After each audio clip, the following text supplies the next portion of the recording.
Hello, good afternoon. Here we are again. This is Lingua Linguae moment. This is our masterclass as most of the months. Here we are with our subjects, and we have 30 minutes free to show you, in this case, our tourism class.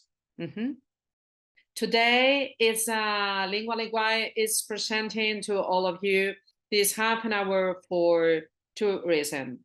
Tourism with words, phrases, general vocabulary, how to differentiate, how to see the different facilities, and how to approach to create, to follow some rules, some steps to create a claim letter application. Okay, so English, as all of you know, is the most common language used in the international tourism industry. If you work in tourism or hope you find a job in the industry, you need to know the right words and phrases to communicate with tourists from all over the world.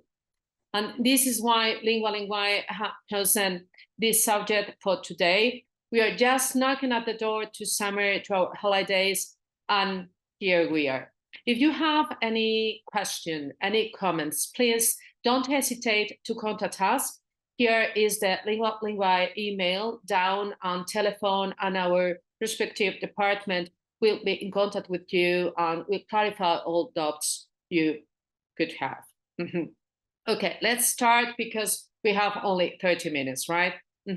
So from quick interactions, now we are going to see this guide. And the first point is how interacting with customers.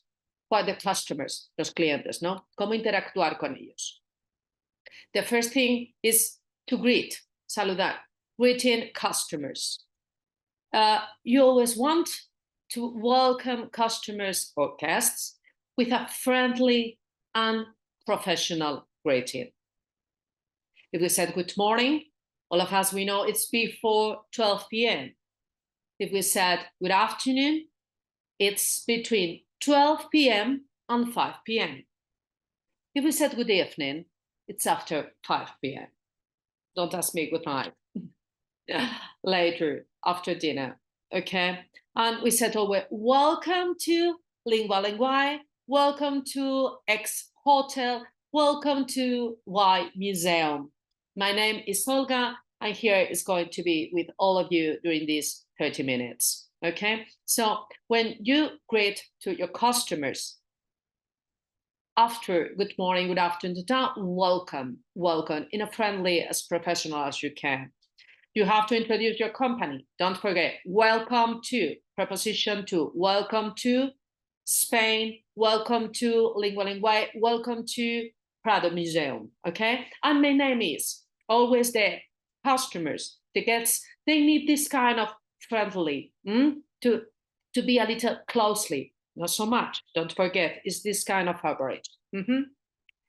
Be sure to always use a respectful term to them. Respectful term to refer to your customers.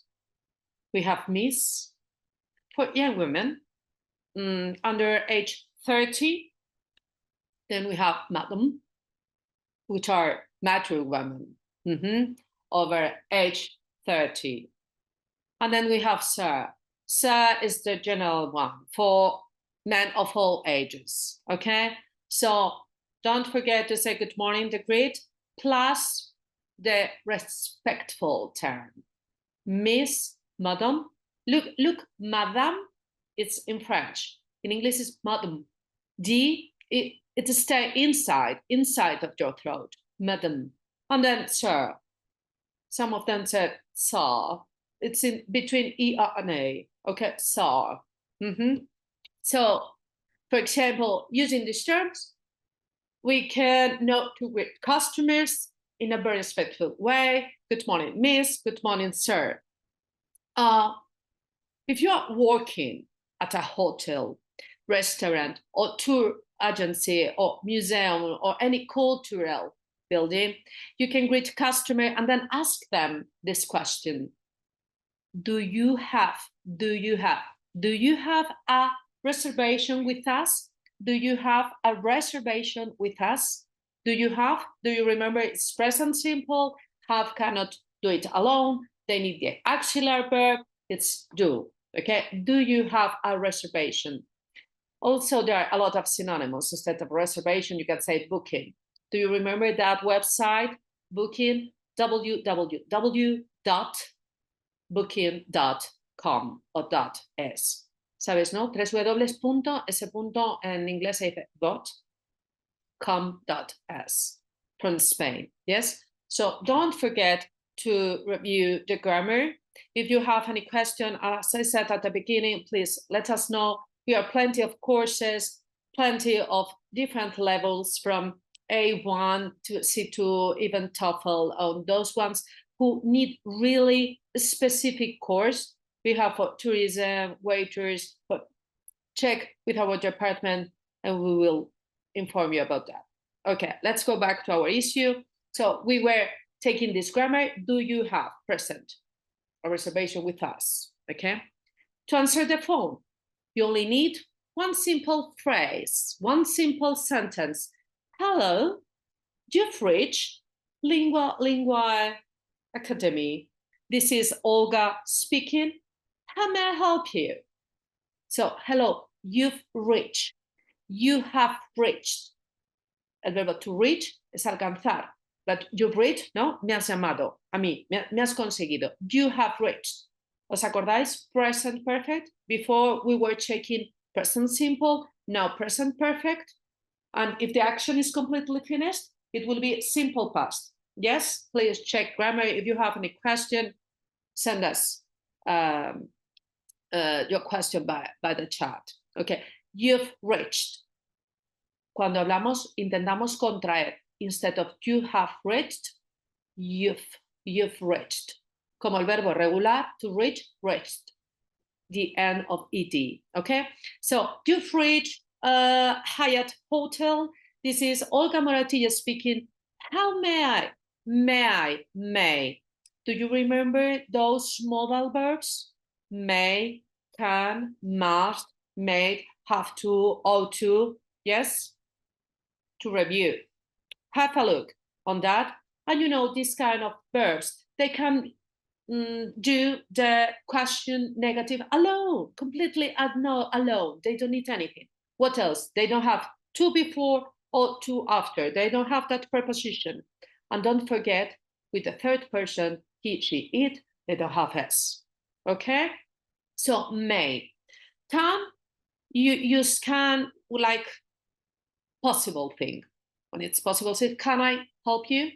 And it's a friendly way to speak each other. Then we have must and might and have to and ought to, which is really an obligation. You have to do this. You must this. You mustn't smoking here. Yes, you see, negative question, they do it alone. And then I have to after. Yes, cannot smoke here. And may, it's more like polite, no? More in a polite way. May I have your coat? Or may I help you? Okay, so can with your friends, may with someone you don't know, with your customers. Then we have how may I help you? How? Do you remember those relative clauses? What, where, how, when, why, how many, how much? Yes, to ask the questions. ¿Cuándo, dónde, cómo, por qué, bla, bla. How may, ¿cómo? ¿Cómo yo le podría ayudar a usted? ¿No? If you are working with customers, of course, in a hotel, before they go, for example, to the rooms, you can say one of these phrases. We hope you enjoy your stay. We hope. Hope is hope de esperanza, no de I wish, yo deseo, ojalá, I hope. We hope you enjoy. Do you remember those verbs? Love, enjoy, like, hate. Yes, your stay. the verb to stay or the verb to be es el ser, estar, excelencia. And then we have to stay, estar de permanecerse, de quedarse, la estancia, to stay, yes? Or you could say also like, please let us know if you have any questions or comments during your stay. Here we are, yes? Please let us know. Permítanos saber, permítanos conocer. Do you remember the imperative? You see, we are going from grammar, vocabulary, sentence, and practice. In half an hour, we cannot show you everything, but just you can have some classes, how our classes are. Always we are doing those 4 tasks. So focus on the most important is to speak, because usually most of you, the grammar you know, is just to review a little. Then vocabulary, now English is very common, so we are using so much. And then reading, it's very important to comprehend. And we will see next point, how it's important to comprehend, to understand the customer, how to have the feedback. And of course, for lingua, most important thing is to speak. Speak. So next point is asking customer questions. You want to make sure your customers are safe. This is the first. Safe and happy. Safe and happy. If they are safe and happy, I think everything will be okay. Well, they are with us, with you. You can do this by asking friendly, but always polite questions. Don't forget to be professional as much as you can. And English is that language very, very extremely polite. How are you doing this morning? How are you doing this morning? Or how are you doing this afternoon, evening? It's a present perfect continuous, ¿no? Como he empezado desde por la mañana hasta por la tarde, ¿no? En un proceso. How are you doing this morning? Have you been doing? Are you doing present continuous? Have you been doing present perfect continuous? Yes. Is there anything else we can do to make your experience more enjoyable? You can be participated with the customer. Yes. Is there anything? ¿Os acordáis? There is, I singular, there are plural, anything. Again, remember, some, any, no. Yes, affirmative, any negative questions, and no. In English, we have this, any, if we have the negative from the verb. But then there is one step more. If we want to deny with more emphasis, with more emphasis, we put the no before the name. So like this, we are saying that for sure, no, we don't have that thing, no? Imagine I don't have any money, no tengo dinero. Or I will say, if I said, I have no money, pues es que no tengo ni un duro, pero ni un duro. Yes, I have some friends. I don't have any friends. I have no friends. Yes, you see how the level is increasing? Okay, good. Then in this sentence, anything else? Nada más? So asking customer questions like, how are you doing this morning? Have you been having a good time? Is there anything else we can do to make your experience more enjoyable? Are 3 sentences that the customers will love. So now we are going to respond to answering those questions, responding to these questions. Because customers will have many questions, especially when they are coming from abroad. And sometimes you will not know the answer. If you know, you answer. But if you don't know, you know what you have to do.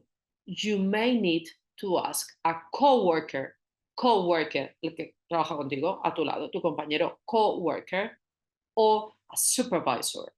Yes. So, but that time, you need to answer something. You cannot say, oh, I don't know. No. I don't know is completely forbidden. So when this happens, you can use the following phrases. I will get that information for you right away. I will get that information for you right away. You know how to use future? So when you study future is that something could happen, couldn't happen. So you're going to try, but you are not sure if you are going to get. So this is why you use future, okay? In a politeness way, and politely and friendly, but very professional. These are the 3 rules for me in tourism: friendly, professional, and politely way to speak, okay? I will get that information for you right away. Or you can say also, yes, that's a great question. I will check. I will check. I will check with my supervisor. I will check with my manager. I will check with the person in charge, okay? And let you know. And as soon as I have this information, I will let you know. Let you know. Te permitiré, ¿no? Conocerla. Yes? Don't put as soon as possible, ASAP, because at the end you are limited, okay? So don't press so much. Then, as I said some minutes ago, it's very important to check the understanding. Checking for understanding between the customer and you, it's all. If not, something will go wrong. As a guide, as a host, as a receptionist, you will need to double check for understanding, because sometimes those customers are from abroad, or perhaps they don't speak properly English, or perhaps they have some misunderstandings. Yes, so these phrases are simple and quick to make sure you have understood the guest or customer. Okay, so I had you ask, for example, if you are in the airport and you work there as a receptionist or in front of the hotel or nearby. So I had to ask about flights, for example. Is that correct? So you see, is that correct? Or so you said about flights, blah, blah, blah, blah. Or you said you wanted to visit the ruins, or you said you wanted to visit the museum, right? Is it right? Is that correct? Right? So you see, I heard you ask. Yo escuché, ¿no? Que tú decías, que tú dices. I heard you asked, I heard you ask. So you said, que tú decías, que tú dijiste. Yes? Or, okay, yes, you want to say, I understand that your flight leaves at 3 p.m. Is that correct? And you confirm, because this is very important. Imagine if you misunderstood and they misunderstood, so at the end, es como dicen en castellano, el teléfono es cacharrado. Tú me dijiste, yo te dije, al final no tenemos ni idea, ¿vale? So it's very important checking for understanding. Next point, if you have any question, please don't hesitate to write. We will answer you in a moment or as soon as we can, don't worry. Yes, okay. To ask for clarification. Your guest may use vocabulary that you are unfamiliar with. They might have an accent, as I said before, or it's difficult for you to understand. So now we're going to see some polite ways to ask them to repeat or clarify what they said. Now, I'm sorry, I didn't quite understand that. I didn't quite. No entendí lo bastante bien, ¿eh? I didn't quite, la palabra quite, bastante. Understand that. Can you say that again? Can you say that again? Puede, por favor? Can you please say that again? I'm sorry, don't forget I'm sorry. Oh, pardon, my English. But perhaps it's my English. Pardon. But I didn't understand that. Can you say again? I'm sorry, I didn't catch it, is the other word. No, I'm sorry, I didn't catch. No lo he pillado. Can you describe that? What do you mean? Can you describe what you mean? Yes? Okay, super. Next one, and at least not the last one, to invite your guests to ask questions. So you can make all your guests feel welcome. Encourage them, no, some questions to see what they want, what they need. So, does anyone have any questions? Does anyone? ¿Hay alguien por ahí que tiene alguna pregunta? ¿Quiere hacer algo? Does anyone have any? Yes, questions? Oh, yes, sir. Yes, madam. Do you have any question? Do you have a question? Please feel free. Siéntase libre. Please free to raise your hand. For example, you go in museums or as a guide. Yes, please feel free to raise your hand anytime if you have a question. Please don't hesitate. Yes? Good. Super. As I repeat all the time, if you have any question, let us know down, and our department from Lingua Lingua will be in contact with you very quickly. Next point, it was services and facilities. You know, in a hotel, whatever hotel, but if we are speaking about facilities, nowadays people choose to stay in the hotel not only for the accommodations, but also for the facilities. So why someone has chosen this hotel instead of this one? Because they're given special facilities. The differentiation is between these grades of facilities. What are facilities?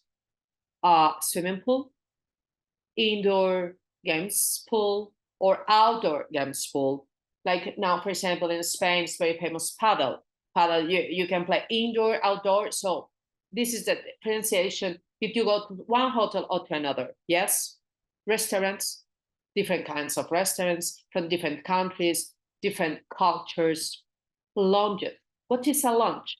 Lounge is that space that you can stay relaxed or listen to music. Live bands. Live bands is another thing in that kind of facility, in that lounge. So these are all these equipment spaces that make your stay more enjoyable. Bars, golf clubs, don't forget golf. Spain we are a Mediterranean country and this is full of spa, jacuzzis, parking garage. Parking garage is some people have the car like if it was their pet or their child. Yes.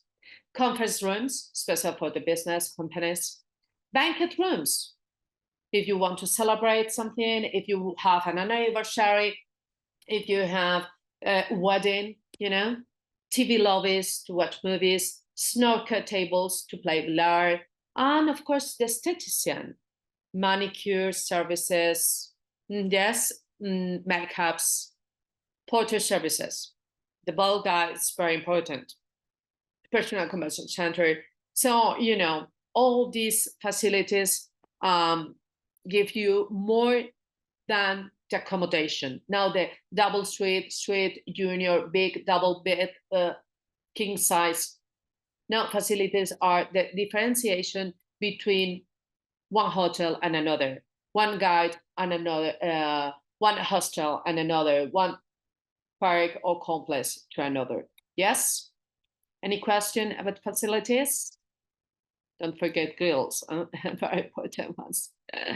And now the last point, because it's just missing 4 minutes, let's talk about our complaints and conflicts. No, complaint.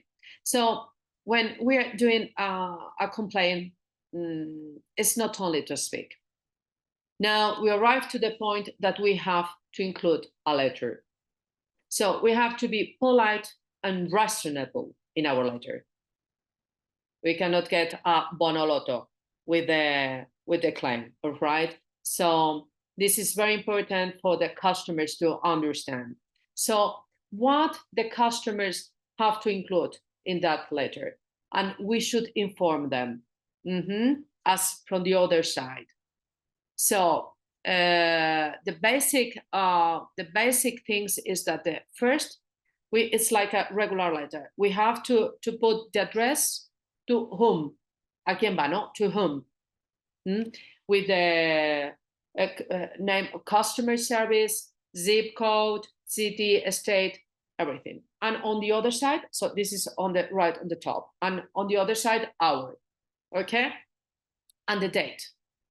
On Thursday, 12, on. Empezamos con on. and the person in charge. If they are asking to us, we will explain them if it's the manager of this or manager of that or responsible of that or human resources of this or human resources of that or customer services general. So title of person you're writing to.